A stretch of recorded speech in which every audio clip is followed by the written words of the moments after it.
If you're looking for those iodine pills to help prevent radiation poisoning, you might run into a snag. They're all sold out because Biden bought them all up. We'll get into that story a little bit later. But let's go ahead and dive into the main story, which is, of course, the threatening of nuclear war in order to protect the money laundering that's going on in Ukraine. Are you willing to send your daughters and sons to go die for the cross-dressing president of Ukraine, Zelensky? Let's get into it, guys. Yeah, I thought it was interesting that there was a story that kind of made the rounds this week. There's some gay backup dancer or something like that was threatening to have other countries use nukes for him, and I don't know why anybody took this guy seriously, but I guess they did. He's the first gay ever to think of a prophylactic response in some way, or a proactive versus a reactive. Yeah, I got this video here. I can narrate it a little bit for people who are listening on audio later, but this is the president of Ukraine somehow. Let's see what he has to say. What should NATO do? Eliminate the possibility of Russia using nuclear weapons? But what is important is I once again appeal to the international community as I did before on February 24th. Sorry, it might be hard to hear me over this. I'll just please let me do gay stuff, please. Yes. Please, I would like that. Please.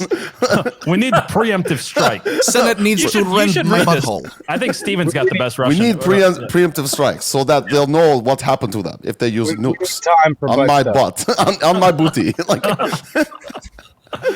Should I read it? Yeah, go ahead. Don't wait for Russia's nuclear attacks. Should I do it in a Chinese voice and then say, oh, since you did this, take that from us. Sorry. Anyway, there's more. Reconsider the way you apply pressure. This is what NATO should do. Reconsider the order in which it applies pressure on Russia.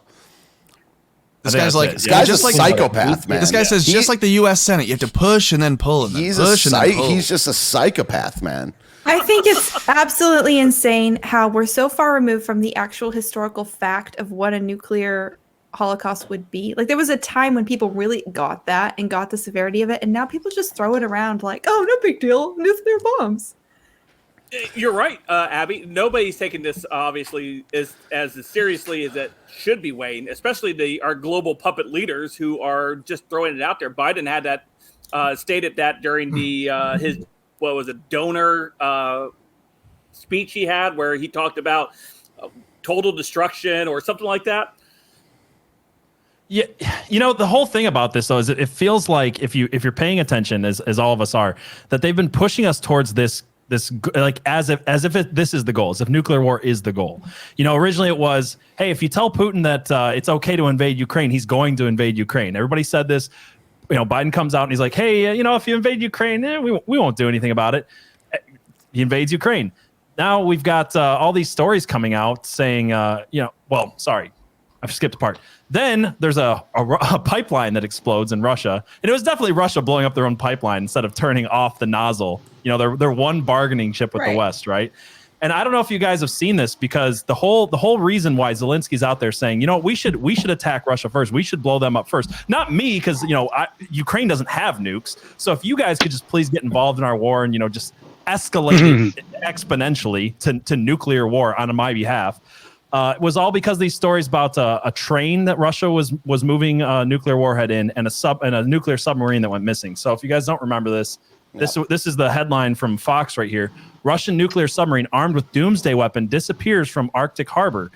Now, I've looked and I haven't seen any mainstream Western American source disputing this, but right here from Naval News, oh yeah, actually it's not missing at all. It's in the Arctic. And then if you go over here this is actually Ukrainian news, which would have you'd think would have even more incentive to lie about this. Oh yeah, that nuclear train, that was just a normal every October training exercise. Mm-hmm. That's how they do, man.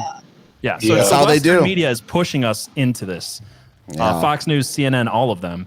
Yeah, don't you think since 2014, sorry, I didn't mean to cut you off, but don't you think since 2014 or 2015, when they started making Russia the enemy, not in Ukraine and Crimea, as it had been for the last handful of years with Obama, but they began to make it about our election and our sovereignty. And if you had Hillary Clinton instead of Donald Trump, and then you'd had another Hillary Clinton term 2 right now, it would be no different. We'd still be paying almost $100 billion before this is over to and through Ukraine, and we'd end up preemptively nuking Russia. I think they've always wanted to go to war with Russia. I think NATO since the fall of the Soviet Union has said, okay, how do we take over Russia? And so they've been systematically taking back Eastern Bloc countries, and now they have surrounded Russia. Putin has explained it as much, and we're seeing some kickback. Yeah, that's why I like Russia. That's why I'm pro-Russia, because it's like all the worst people hate the same reason I'm pro a lot of stuff. Like all the worst people hate them. They're up on his doorstep, and I was like cheering the day when Putin invaded Ukraine. I hope that Kiev falls tomorrow. Well, that's why the entire country gets swallowed up. It's so important that we had Trump, and now that we have this lame Biden, it's even more easily seen. It's transparent to the public, both the initiated, like we're paying attention, PJ says, and the people who are not paying attention. We can all look at it and go, none of this makes sense. None of it makes sense.